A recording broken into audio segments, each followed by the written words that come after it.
Assalamu alaikum. Salamatsızbı? Siz Desin TV kanalındasınız. Atım Bakıt, men blogermin. Kadırman menin görermanım. Bugünkü bizden kontent bir özgöçü formatta dep koysak bolmokçu.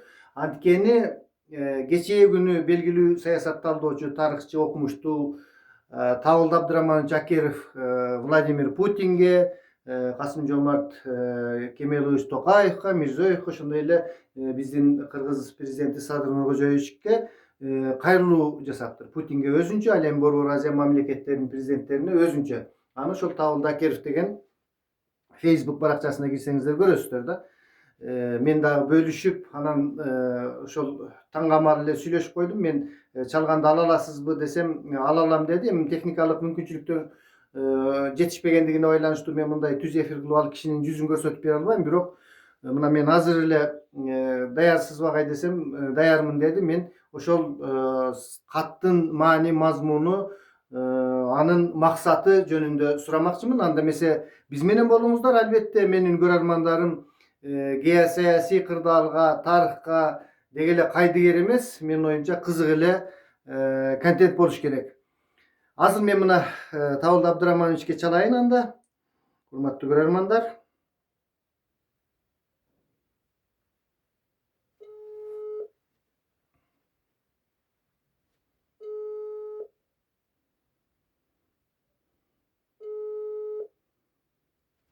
Alıp kalattırasın. Assalamu alaikum Tağıl Abdurrahmanovich, kandaysız? Жақсы, өзіңіз қандайсыз? Жақсы. Tağıl Abdurrahmanovich, men sizdin үнүңүздү азыр жазып жатамын. Мен мына кече күнү Facebook'tan siz Rusya'nın prezidenti Vladimir Putin'ge, ошондой эле Борбор Азия мамлекеттеринин президенттерине өзүнчө кайрылуу жасаган экенсиз. Men аны өзүмдүн баракчамда бөлүшүп койдум. Азыр мен ушул өзүмдүн көрүүчүлөрүмө ошол боюнча сиздин өзүңүздөн биринчи булактан, орусча айтмакчы, источниктен маалымат алып берейин деп атам. Деги эле ушул Борбор Азия мамлекеттеринин президенттерине Vladimir Putin'ge бул кайрылууңуздун максаты эмне болчу? Эми мен көптөн бери ушу саясий процесстерди анализдеп, коомчулукка дайыма өзүмдүн оюмду айтып келип атам. Бул жолу болсо ошо президент Путинге кайрылуу кылуу туурабы деп чечтим. Себептен дүйнө өзгөчө бир процесстерди өтүп атат. Мисалы үчүн мурда СССР жаңы кулаганда баары эле айткан, СССР кулады, эми Америка Кошмо Штаттары өзү эле дүйнөнү билей берет депчи. Бирок ошондой болсо да, жанагы Американын госсекретари Киссинджер айткан жок, эми дүйнө жүзү мындай эң эле аз дегенде бир 3 мамлекеттин мындай макулдашуулары менен баягы дүйнөдө саясат жүрүшү мүмкүн. Бирөө Америка Кошмо Штаттары, негизги, анан орустар, анан Кытай. Мындайча айтканда Америка Кошмо Штаттары Орусия менен Кытайдын кызыкчылыгын эске алуу менен маселелерди чечет, процесстер ушундай негизде өнүгөт деп айтканда, бүгүнкү күн мына ошондой ситуацияны жаратып жатат. Керек болсо дүйнөлүк коомчулук ушул багытта өнүгүүгө мажбур да болуп жатат десек болот. Себептен мына жакынкы чыгышта же болбосо Израиль менен Ирандын тирештери аябай ачык көрсөтүп атат. Муну мисалы үчүн Израиль эгерде мурда кандайдыр бир жабыр тартып аткан бир мамлекеттей көрүнүп атса, бүгүнкү күндө Израиль тескерисинче мындай фашисттик деңгээлге жеткендей мамлекет болуп, жана Газа секторундагы элдерди, кичинекей балдарды гуманитардык жардам алып, жаңы эле кайтам дегенде атып салып аткандарын дүйнөлүк коомчулук көрүп атат. Анан кийин жана туткунга түшкөндөрдү кой берип туруп, анан аркасынан атып салып атышат. Мына ошондой бир аябай мындай жапайычылык бир көрүнүштөр көрүлүп атат, бирок бул мындай бирин экин эмес, массалык түрдө аябай көрүнүп атат да. Ошондуктан чындыгында эле мунун аркасында бирок Америка Кошмо Штаттары мындай аларды коштоп Израилди дайыма колдоп жатканы мындай баарыбызга белгилүү болуп атат да.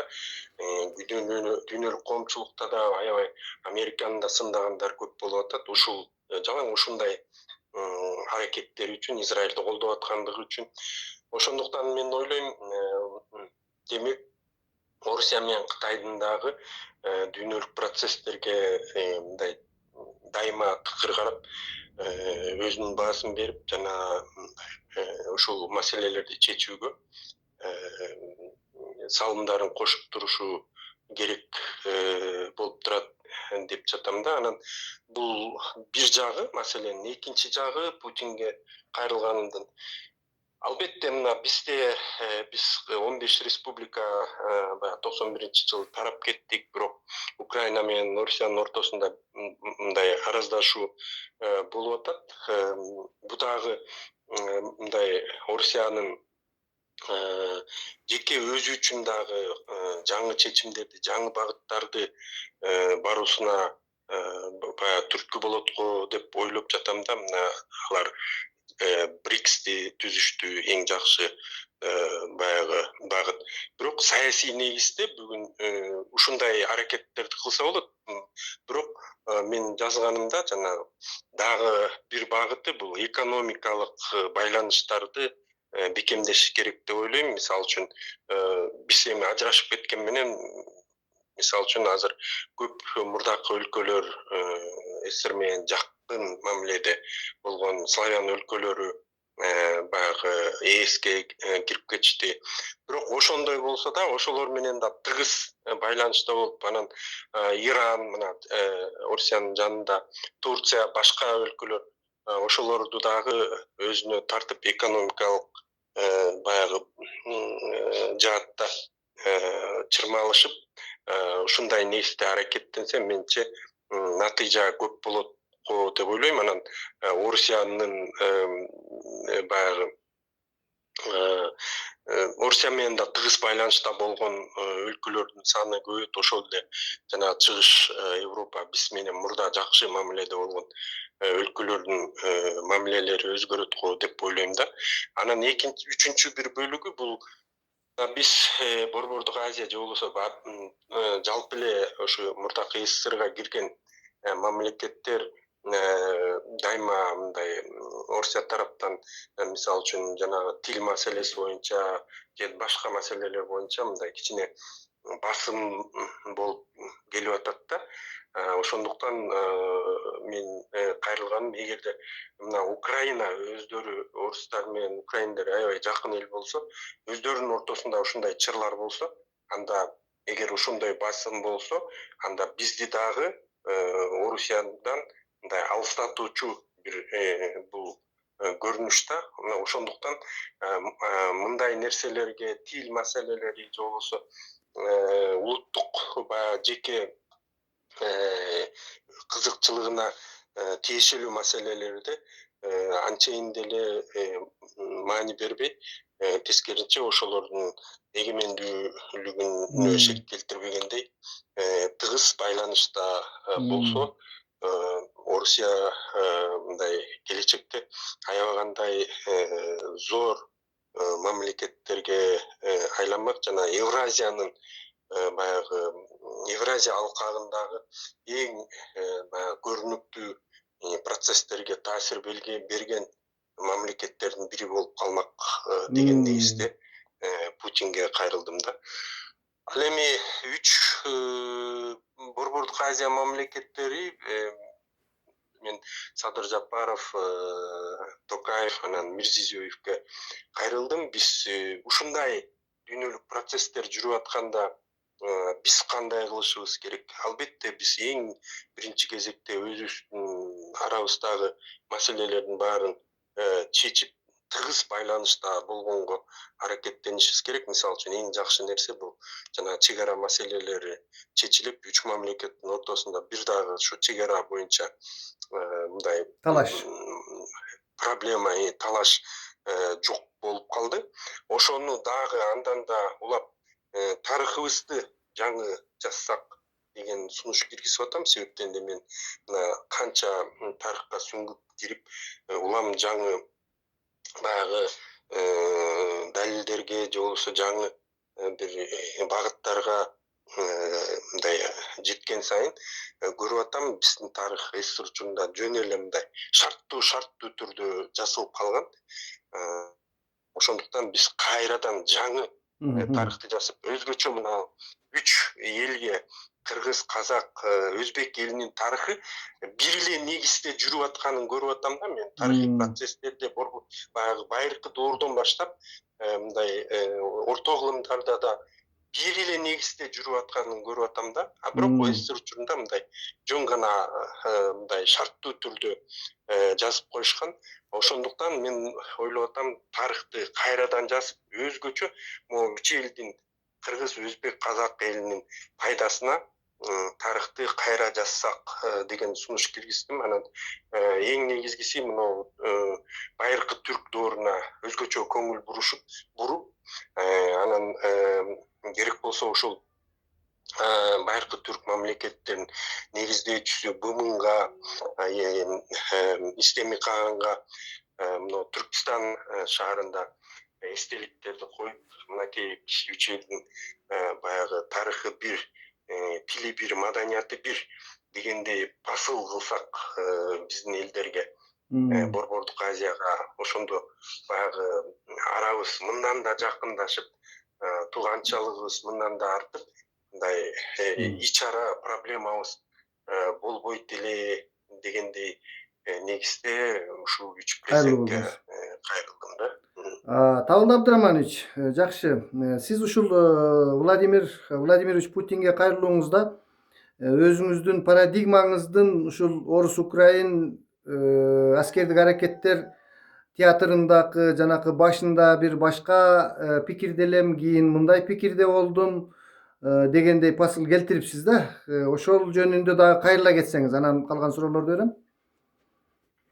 Ооба, мен негизи баягы биринчи украиндер баягы мындай чыгып атканда мен ойлогом, алар чын эле мындай өтө көз карандысыз болуп ушундай бир аябагандай баягы гүлдөгөн мамлекет курган жатканбы, мындай үлгүлүү жаңы коом курган жатканбы деп ойлогом да. Себептен де мен Украинада болгом, ал жерде аскердик кызматты ошол жактан өткөм, Белоруссияда өткөм. Анан ошого мындай жакшы билем да.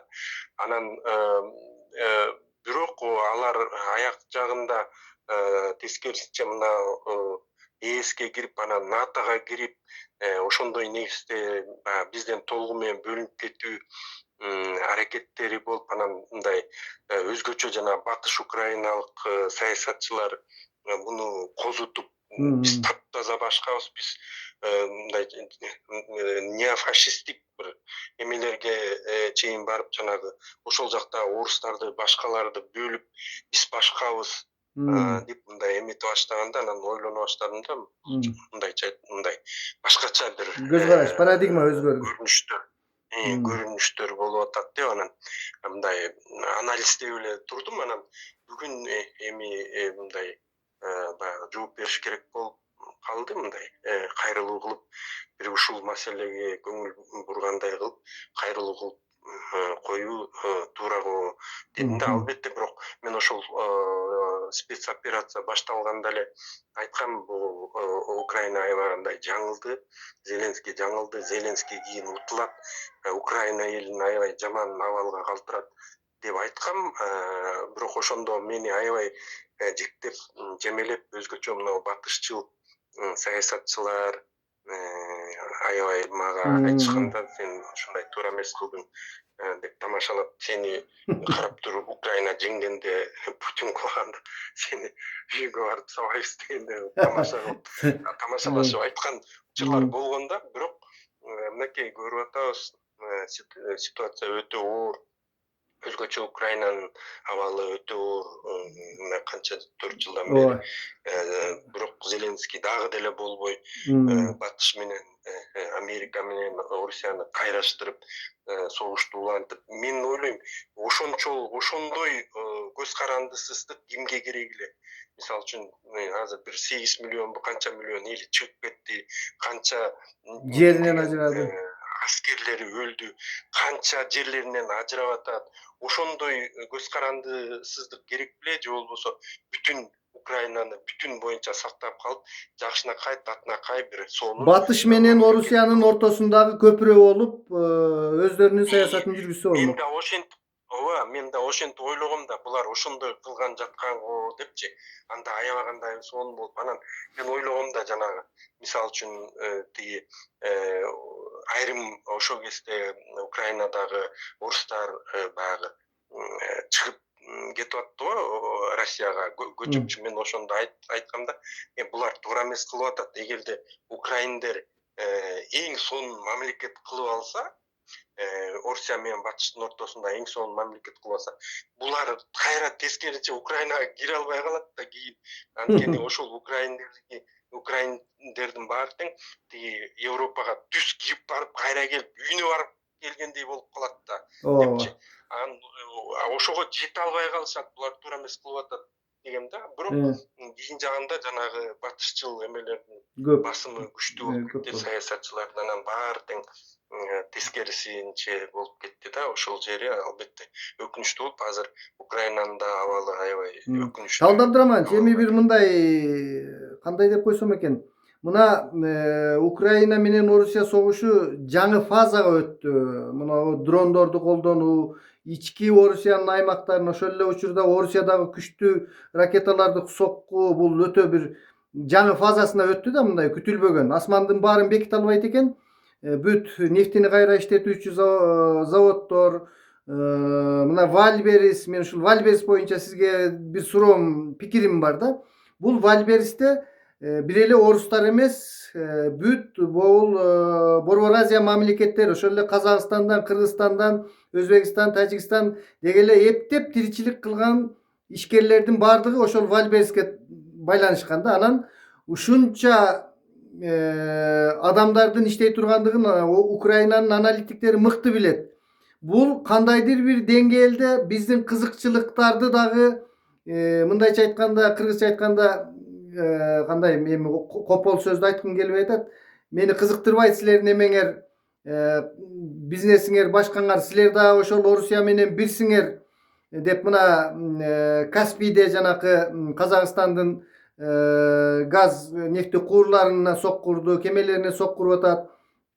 Бул деги эле ушул бизди бир суверендүү мамлекет катары сыйлабай, бизге мындай, бизге да кандайдыр бир кыйыр сокку уруу деп түшүнсөк туура болобу, же бул Орусия менен Украинанын ортосундагы жеке тирешүү, алар ошондой болуп атат деп четте пикир айтпай тура берсек болобу? Мына биздин миңдеген ишкерлерибиз күйүп атат да, 100 миллион сомдору менен ошол эми сом менен бааланат да, мындай биздин акчаларыбыз күйүп кетип атышат да. Бул жерде бир расмий бийлик тарабынан койгула, эми бул башканы соксоңор дагы Вальберисти сокпогула дейби, же кандайдыр бир мен бийликтин жанакы ишкерлерге жардам беребиз деген сөзүнөн башка аракетин көрбөй турам. Ушуну эмне деп айтып берет элеңиз? Бул жерде мындай болуп атат да, эмне үчүн буга чейин ушундай чоң бир компанияларга мындай атакалар болгон эмес. Себептен де бүгүн баягы Украинанын абалы өтө татаалдашып баратат. Батыштагы мурдакыдай баягы колдобой, жардам бербей калды. Америка Кошмо Штаттары дагы кичине кетенчиктегенин байкап атабыз.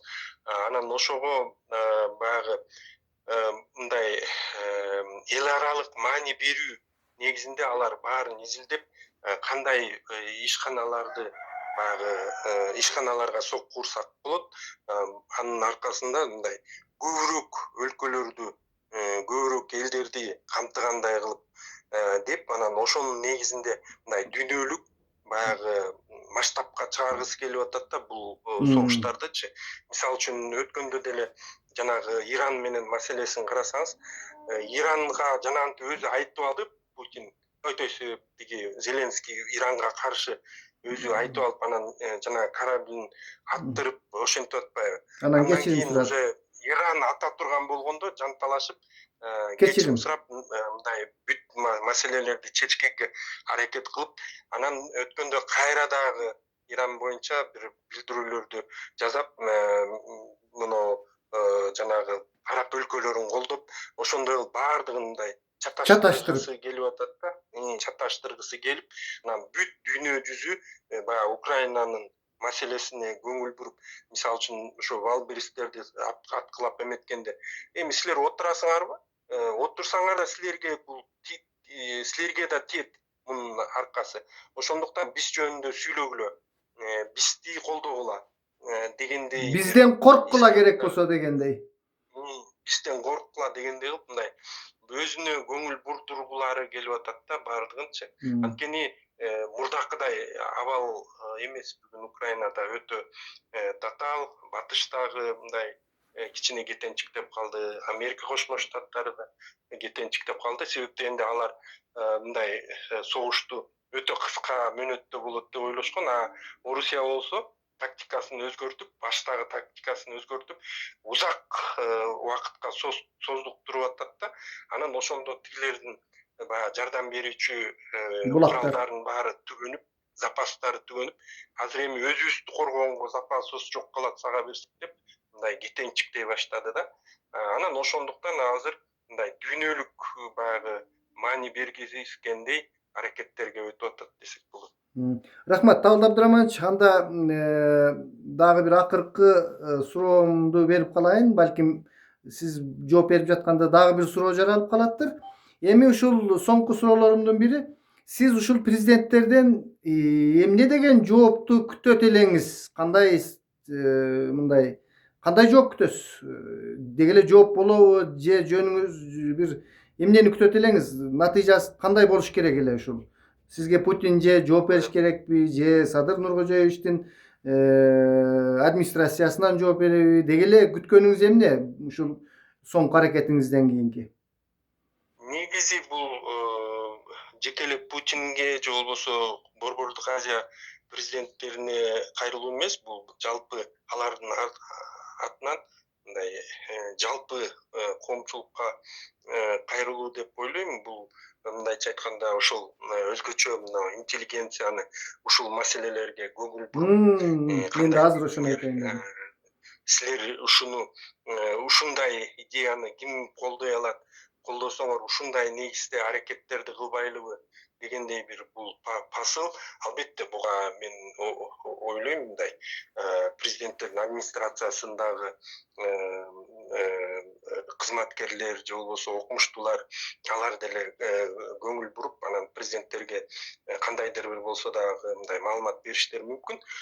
Бирок андай болбосо дагы, бирок ушундай Өзүңүздүн негизде аракеттерди жасаса боло тургандыгын, балким алар мындан дагы башкача негизде ойлоп чыгышабы.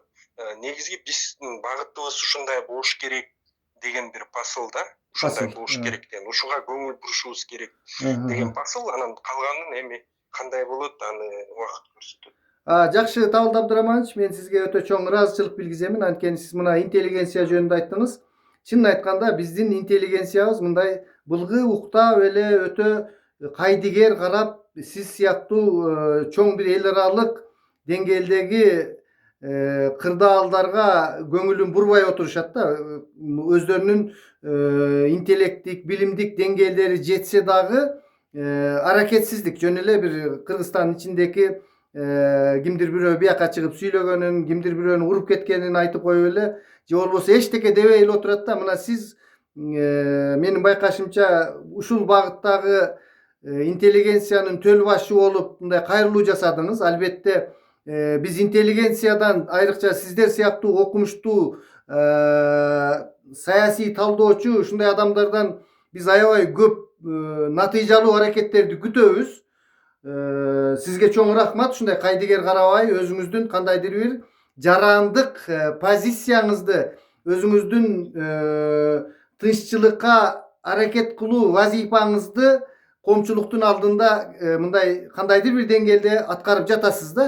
Сизге чоң рахмат. Ошондой кайрылууну эми биздин көрүүчүлөрүбүз туура түшүнөт болуш керек. Эми биздикилер көп эле мындай сиздикиндей академиялык деңгээлдеги кайрылууларга жана башкаларга көп эле балким тиш өтө бербейттир деп ойлойбуз. Бирок мына бизге окшогон блогерлер сиз менен жеке сүйлөшүп, коомчулукка анча мынча суроолор болсо түшүндүрүп берүүгө аракет кылабыз. Сизге чоң рахмат.